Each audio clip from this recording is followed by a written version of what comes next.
ہم نے نا بڑی محنت کی ہے اپنے کپڑوں پہ، اپنی شکلوں پہ، بڑے بڑے پارلروں پہ ہم جاتے ہیں، بڑے بڑے درزیوں سے ہم ملتے ہیں کہ اس کا فیشن ایسے بنانا، بڑے بڑے ہم نے حربے آزما لیے، لیکن سلطان باؤ فرماتے ہیں کہ دل کالے نالوں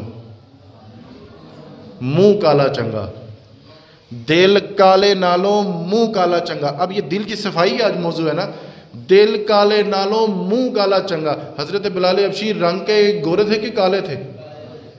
اور ابو جہل کے لالیاں بکتی تھی، سرداریاں کنوں ملیاں؟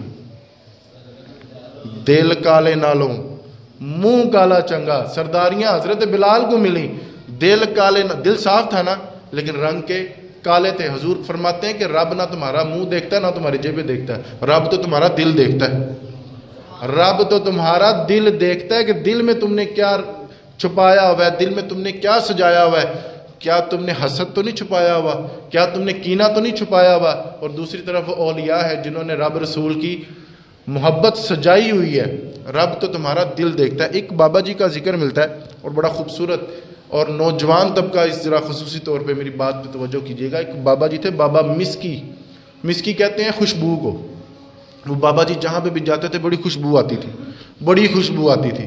تو لوگوں نے ایک دن روک لیا، بابا جی کیڑی خوشبو لاندے ہو، بابا جی کیڑی خوشبو لگاندے ہو؟ کوئی اچھا پرفیوم لگا کے ہم سے گزر جائے تو ہم کوشش کرتے ہیں کتنے دوبارہ ملاقات ہوگی، میں پوچھاں گا ضرور۔ تو لوگوں نے روک ہی لیا، آج گھیرا ڈال ہی لیا، بابا جی دسو گے تو جاؤ گے، آج بتائیں آپ کون سی خوشبو لگاتے ہیں؟ تو بابا جی کہنے لگے چھوڑو جو بھی لگاتے ہیں، یہ بھی اللہ کا معاملہ ہے، نہیں بابا جی دسو گے تو جاؤ گے۔ تو بابا جی کہنے لگے یار یہ نا میری جوانی کا واقعہ تھا، جب میں جوان ہوا کرتا، بڑا سونا تھا، بڑا شباب تھا، جوانی تھی مجھ پہ، تو میں کپڑے کی دکان پہ کام کیا کرتا تھا۔ ایک عورت آئی سودا لینے، اس نے کپڑے خریدے، پسند کیے، شاپر بن گئے، وہ وزن زیادہ ہو گیا، تو میرے مالک سے کہنے لگی یہ بچہ میرے ساتھ بھیج دو تو آنے جانے کا کرایہ بھی دے دوں گی، مجھے گھر چھوڑا ہے۔ تو مالک نے کہا جا پتر چھاڑیا۔ تو میں نے اس کا سامان اٹھایا، گھر گیا، تو گھر جاتے ہی اس نے اپنی نیت کا فطور پالا، اس کا دل خراب ہوا، تو اس نے مجھے دعوت دی کہ میرے ساتھ منہ کالا کر۔ اب میں نے آپ سے پہلے عرض کی کہ دل کالے نالوں منہ کالا چنگا۔ اب وہ بابا جی کہتے ہیں کہ وہ جوانی کا واقعہ تھا، میں اس کے گھر گیا، اس عورت کا دل بے ایمان ہوا، مجھے اس نے دعوت دی کہ آپ میرے ساتھ منہ کالا کر۔ تو اس نے بڑا سمجھایا کہ میں ایسے کام نہیں کرتا، تو خدا کا خوف کر۔ تو وہ عورت کہنے لگی میں اگر تم میرے ساتھ منہ کالا نہیں نہ کرتا تو میں لوگوں کو شور بھی کر دوں گی، یہاں پہ تیری بدنامی بھی کر دوں گی، لوگ تیری بات تو مانیں گے نہیں، مانیں گے تو ایک عورت کی بات، یہ بھی ایک بڑا مسئلہ ہے ہمارے معاشرے میں، مانیں گے تو میری بات تو میں تجھے بدنام بھی کر دوں گی، اور تجھے اس کے بعد پھر جو مراحل آزمائش آئے گی اس کا ذمہ دار تو خود ہی ہوگا۔ اس نے کہا اچھا چل اس طرح نہیں نہ ٹلنا، تو چل میں کچھ ترکیب لگاتا ہوں۔ اس نے کہا مجھے واش روم آیا ہے، اس نے کہا مجھے واش روم آیا، پیشاب آیا، پخانہ آیا۔ تو واش روم میں گیا تو اس نے اپنا جو پخانہ کیا تو اس نے اپنے جسم پر مل لیا۔ ملنے کے بعد جب باہر آیا تو وہ عورت نے جب وہ دیکھا، اس کو جب وہ بو آئی تو اس نے کہا تو پاگل ہے، اتنا گندا بندہ، جا نکل جا میرے گھر سے۔ وہ جاتے جاتے کہنے لگا عجیب بات ہے نا، میرا جسم گندا ہے، جسم تو پھر دھل جائے گا، تیرا تو دماغ گندا ہے، اور جسم تو پھر بھی دھل جائے گا، تیرا تو دماغ گندا ہے۔ وہ بابا جی کہتے ہیں اس کے بعد میں وہاں سے نکلا تو رستے میں ایک کنواں تھا، وہاں سے میں نے غسل کیا، پاکی حاصل کی۔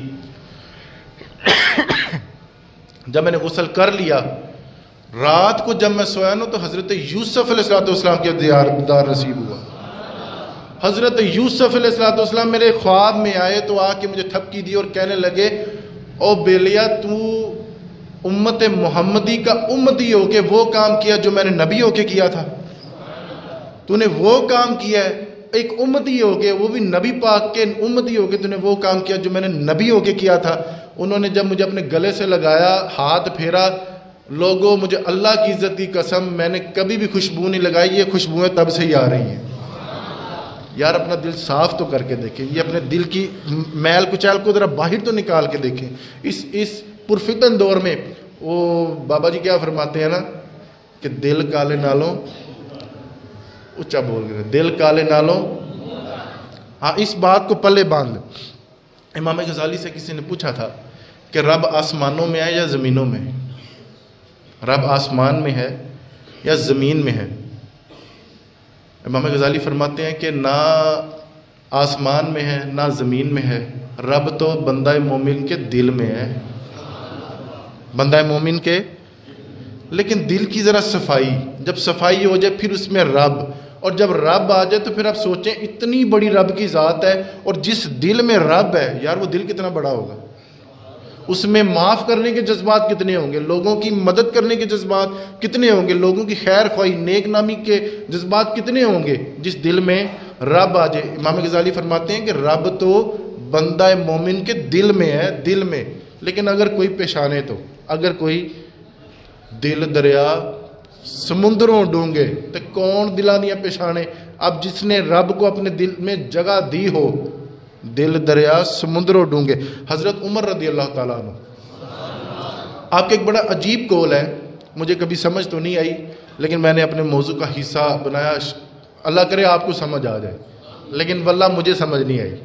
حضرت عمر رضی اللہ تعالیٰ عنہ فرماتے ہیں کہ دل صاف ہونا تو رب کے دیدار کو آسانی ہو جائے گی۔ اور حضرت عمر کیا فرماتے ہیں کہ میں نے اپنے دل کی آنکھوں سے رب کا دیدار کیا ہوا ہے۔ کس کی آنکھوں سے؟ لیکن دل کی صفائی پر محنت، اور دل والا برتن صاف ہوگا تو پھر ہی اس میں رب کے جلوے آئیں گے۔ آپ ذرا تھوڑا سا تصور کریں کہ کوئی گندا گلاس پڑا ہو اور اس میں غلاظت ہو، اب دودھ تو کیا اس میں شہد بھی پینا پسند نہیں کریں گے۔